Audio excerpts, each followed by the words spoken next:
Ayan mga kanoypi, natapos ko nang nailagay yung yung paitlogan ng aking mga manok. At yan na. Ayan. Naka-elevate na rin mga kanoypi. Dito yan nakalagay dati yung paitlogan nila. Ngayon nandyan na sa taas. At naglagay na rin ako ng tungtungan nila papunta dyan, papasok dito sa sa paitlogan nila, no? Ayan. Kahit papano may nagawa na naman tayo ngayong araw na project.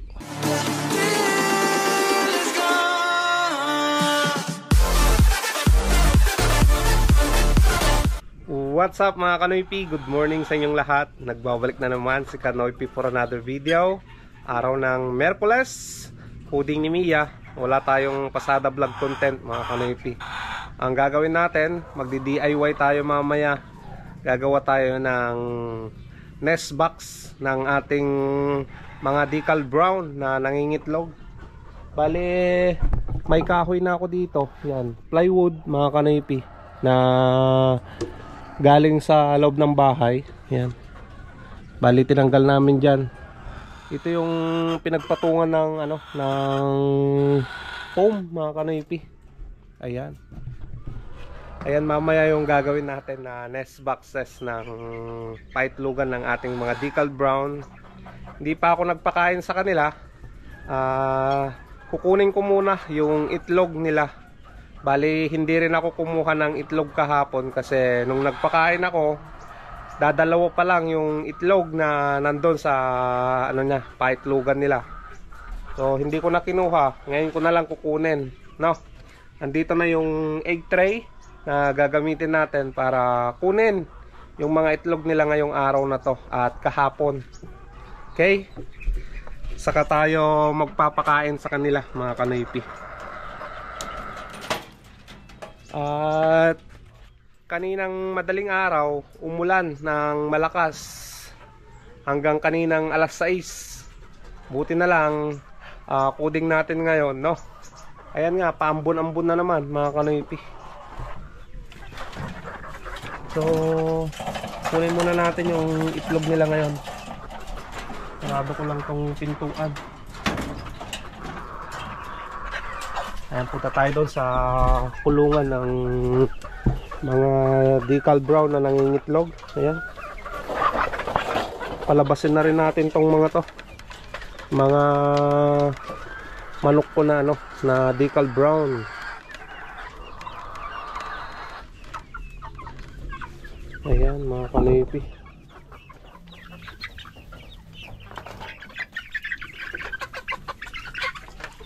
Muna tayo dito. At yan yung mga decal brown natin mga Kanoypi. At nandito yung mga itlog nila ngayon. At kahapon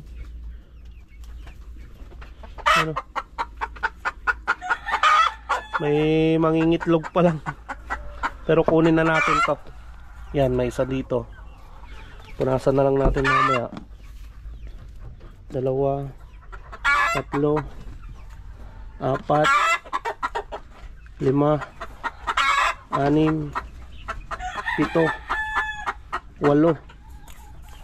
8 lang mga Kanoypi yung nakuha ko ngayon. Siguro ito pa lang yung itlog nila kahapon na hindi ko nakuha kasi maaga ako na nagpakain kahapon. At ang kadalasan na pangingitlog nila nasa alas 10 mga Kanoypi. Alas 9 pataas. Kaya ayan, dadalawa yung itlog nila na nakita ko kahapon. So ito pa lang siguro yung itlog nila kahapon mga Kanoypi. Ayan, 8 piraso. Ngayong araw hindi natin alam kung ilan yung may itlog nila. So tignan na lang natin, no? At dito ko balak ilagay yung nest boxes mga Kanoypi na gagawin ko mamaya. Hopefully na maganda yung kakalabasan ng gagawin kong DIY na paitlogan ng manok. Ayan ayan na, malalaki na yung ating mga manok na binili sa Nueva Ecija. Kahit yung palong nila malalaki na rin mga kanoypi. At ito yung ano, yung nabili ko sa Tarlac. Ayan. May edad na rin yan mga kanoypi. Tapos yun. Bali 3 inahin yan mga kanoypi. Saan na yung isa? Andun yung isa. Bali 3 sila eh. Ayan. Yan. Tapos to. Isang rooster. Bali may namatay na isang decal brown mga kanoypi na maliit na manok.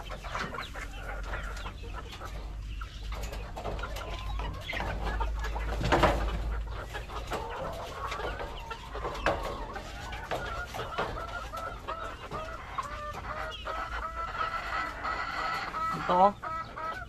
Sayang mga kanoypi. Yan siguro yung nangihina kahapon na napansin ko at binigyan ko ng Premoxil mga kanoypi na gamot. Premoxil tablet yung binigay ko. Eh ganito naman na yung nangyari. Namatay naman na. So nabawasan na naman tayo ng decal brown. Bali 18 pieces sila. Ayan, 17 na lang mga kanoypi.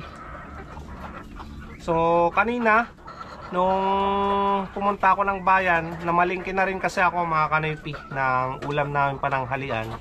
Pumili ako ng tilapia at sitaw sa bayan. Dumaan na rin ako sa bilihan ng pagkain ng manok. Bumili ako ng Premoxil na powder. Papainom ko sa kanila ngayong araw. Yun yung ibibigay ko na gamot mga kanoypi. Para maiwasan yung pagsakit na ganyan. Dala kasi ng paiba-iba yung panahon. Ngayon umuulan. Kahapon sobrang init. Ganyan. Yan yung sanhi ng pagkakaroon nila ng sipon, pananamlay ng mga manok. At gagawin ko yan bukas siguro. Bibili ako ng pang-spray na naman ng antibacteria para mamatay yung bakterya dito sa loob ng kulungan. Para maiwasan natin yung ganyan na pagkasakit ng ating mga manok. Bale, magpapakain na tayo sa kanila mga kanoypi. At ito yung pagkain ng mga manok na to, maliliit. Lalagyan natin ng dextrose powder. Ayan, bumili ako kanina.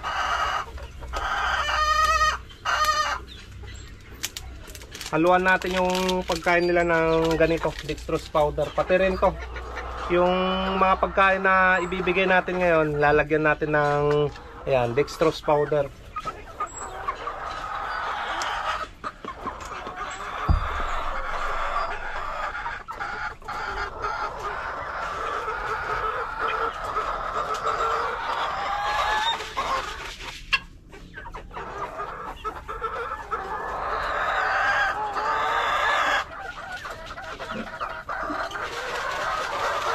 Halo lang natin sa pagkain nila mga kanoypi.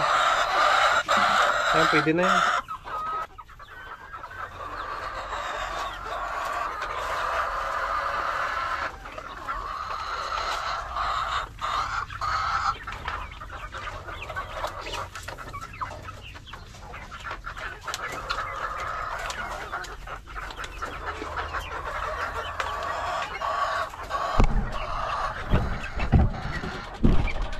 So ito na rin yung ibibigay natin pagkain nila ngayon dito sa Decal White mga kanoypi.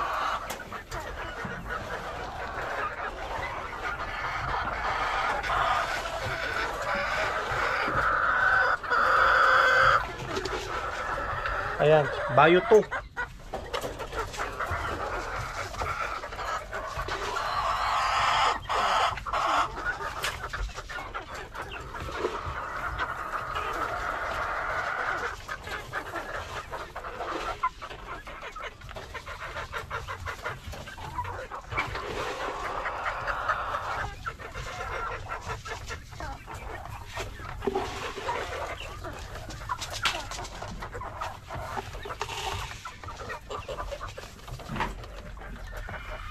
Ayan. Nabigay na natin lahat. Wala ng laman mga kanipi. Pampalakas din kasi ng katawan nila yan eh. Lalagyan din natin ng dextrose powder yung ano, yung pagkain ng decal brown natin.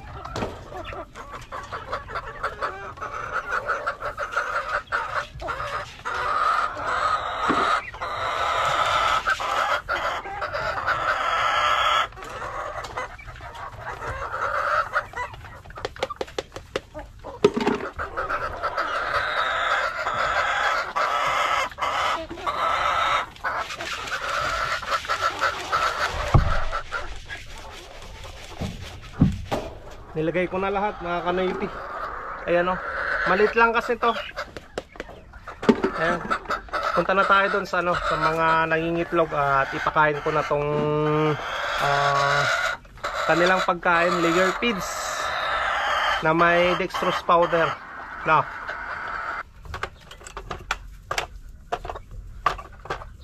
Ayan, nandito na tayo mga kanipi. Papakain na tayo sa kanila. No.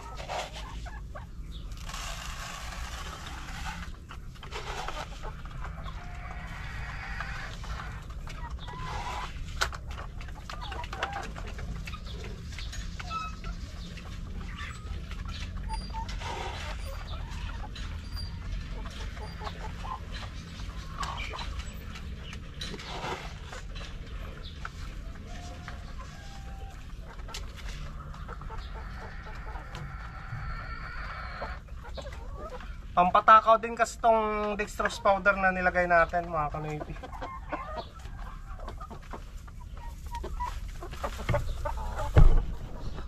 Ayan o. Nakain na sila. Yan. Ito yung ilalagay natin ngayon. Primoxil powder. Yan. Bali yung isang sachet ilalagay natin dito sa isang ganito. Tapos yung isa dito naman. Mas maganda kasi matapang mga kanipi yung gamot. Bali yung isang sachet nito nasa 30 pesos yung isa. Depende na lang sa ano, sa pagbibilan nyo mga kanipi.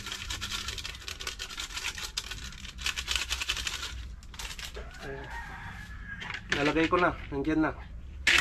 So yan yung ipapainom natin sa ating mga maliliit na decal brown at Rhode Island. At yung waterer din nila ng ano, ng decal brown na nangingitlog, andito na mga kanipi. Yan o. Nalinisan ko na rin sila. Naglagay na tayo ng ano, ng Vitamin Pro na gamot to. Alright. Lagyan na natin ng tubig to para mabigay na sa aking mga maliliit na decal brown at Rhode Island.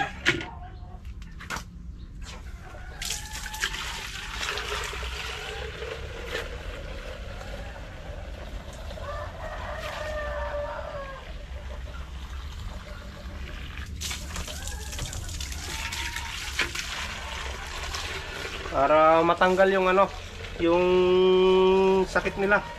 Hindi sila mahawaan.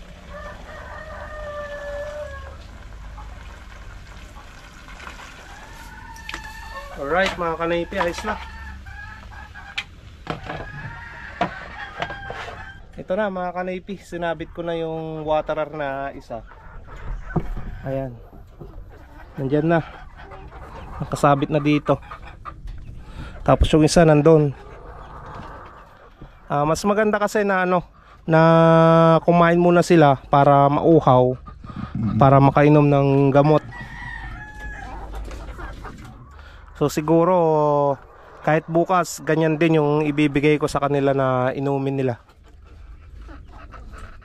Bili pa tayo ng 2 sachet pagpunta ko ng bayan. Ito na mga kanipi, umpisan na natin na gumawa ng nest box ng ating mga manok na decal brown. At ito na yung plywood na nakuha ko dyan sa loob ng bahay.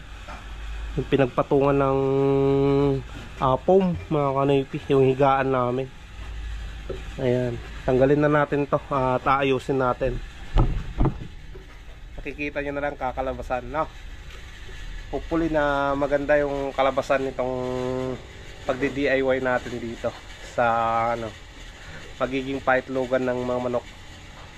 Right?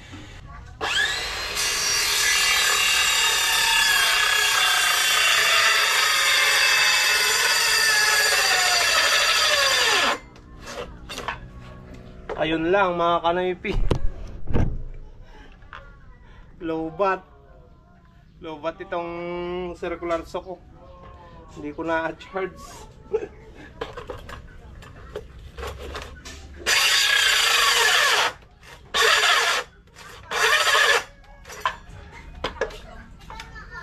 Low-bat. Sayang mga kanoypi, hindi ko na-charge yung ano, yung circular saw ko. Ngayon, mano-mano tayo dito sa ano, sa lagaring na to. Iisa na kasi yung ano, yung battery nung circular saw ko na yon. Yung isang reserva nun nasira mga kanoypi. Kaya isa na lang yung nagagamit ko ngayon. Ayan.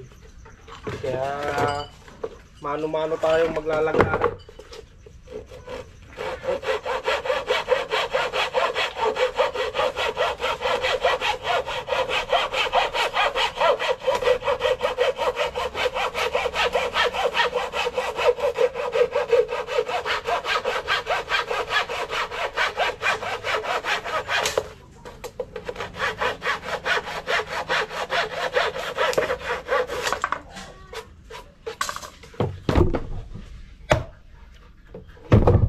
Talim naman to mga kanoypi. Maglalagay na tayo ng wood screw mga kanoypi. Bali, binutasan ko rin siya ng ano, ng barena.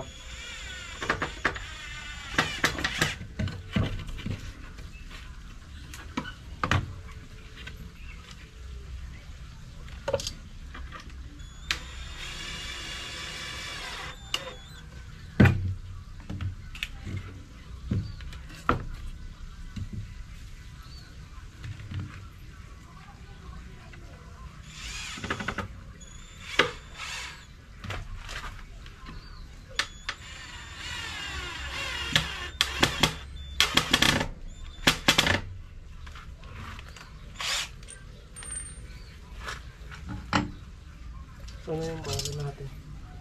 Malit lang yung bala ng barena ko mga kanoypi. Basta may madaanan lang yung wood screw, pwede na.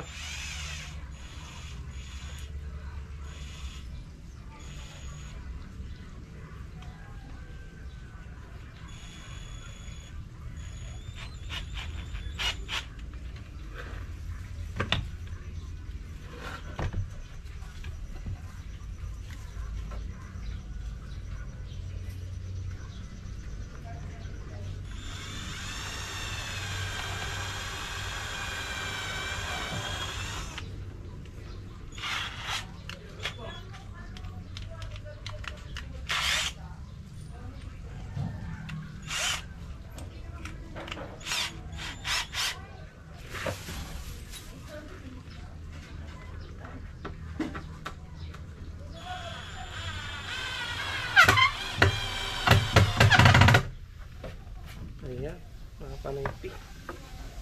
Meron na tayong isang divider dito na nailagay. Maglalagay pa tayo ng iba. Ayan, nakagawa na tayo ng tatlong divider niya mga kanoypi. Ayan. Isa, dalawa, tatlo. Ayan. May paitlogan na yung aking mga manok.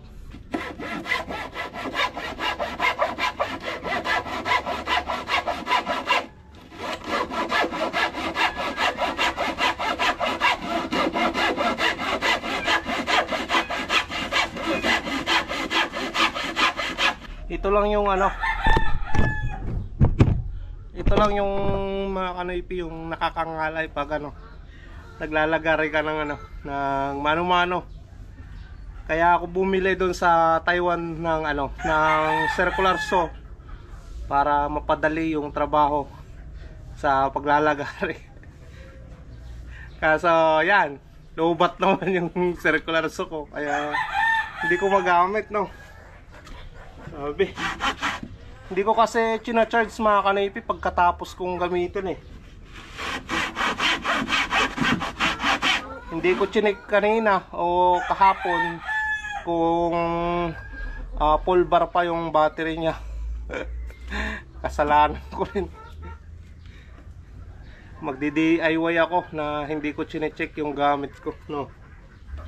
So, hindi sana ako nahirapan na ganito. Ayan, humingi tayo ng ng plywood sa kapatid ko, mga kanoypi.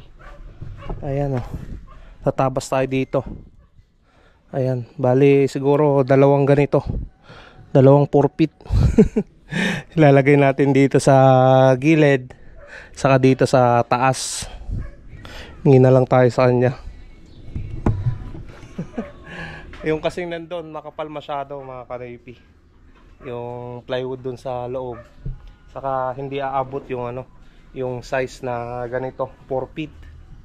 Kaya yan, humingi na lang tayo sa plywood niya. No.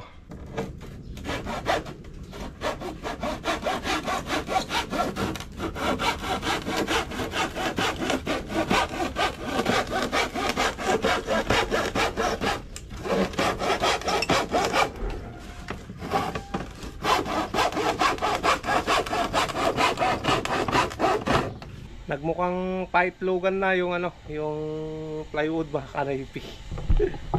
Ayan na siya, oh. Ayan. Ayos na, mga kanoypi.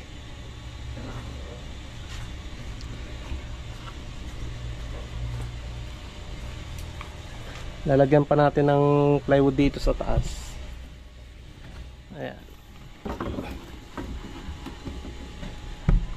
Ayan, mga kanoypi. Para maganda-ganda. At syempre lalagyan natin dito ng ng kahoy na lang, mga kanoypi. Ayan, 2x2 para harang dito sa sa mga itlog, hindi lalabas kung sakasakali, no. Papakuan na natin to para hindi na tanggal.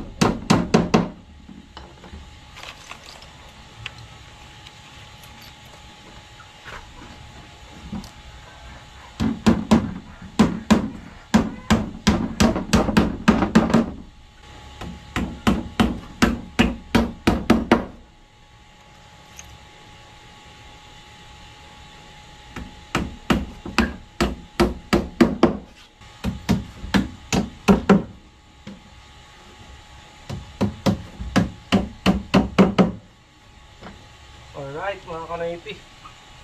Ayan, nagbukang paitlogan na talaga. Lalagyan na lang natin sa loob niya ng kunting dayami. Hindi na natin dadamihan yung dayami na ilalagay natin dito sa loob. Kasi pag dinamihan natin, sisikip, mga kanoypi, yung paitlogan nila. So, ganyan na yung itsura niya, mga kanoypi. Ipipix na natin na ganyan yung paitlogan ng manok. Alright.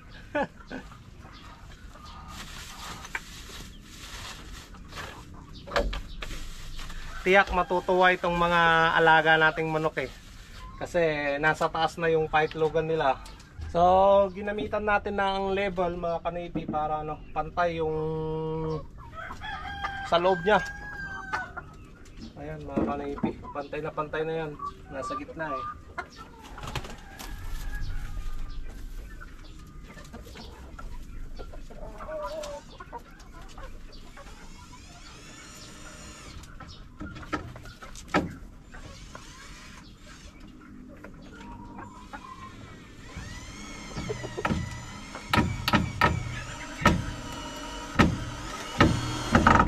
Ayan, mga kanoypi, natapos ko nang nailagay yung yung paitlogan ng aking mga manok. At yan na. Ayan, naka-elevate na rin, mga kanoypi. Dito yan nakalagay dati yung paitlogan nila. Ngayon nandyan na sa taas. At naglagay na rin ako ng tungtungan nila papunta dyan, papasok dito sa sa paitlogan nila, no? Ayan, kahit papano may nagawa na naman tayo ngayong araw na project. Dahil coding ni Mia, nakapag DIY tayo dito sa sa aking mga alagang manok. May itlog na silang 6 na piraso. Ayun o. Ay 5 lang mga kanoypi, fake egg pala yung isa. Ayan. Yan ay mga manok ko. Yun na lang yung aayusin ko. Ayan. Madali lang naman na ayusin yun mga kanoypi. Saglit lang yan.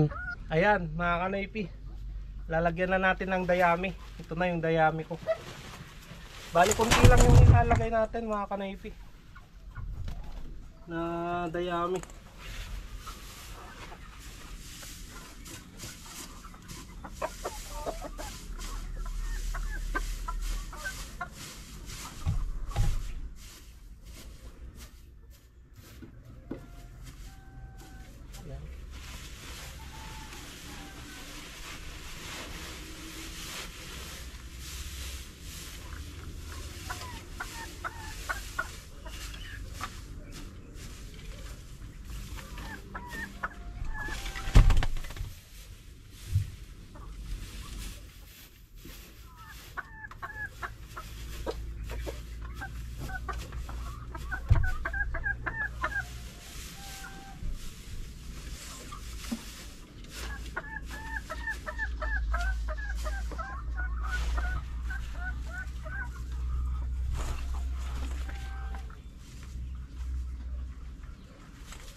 Ayan, nayupi yung ano, nabasag yung shell nung isa.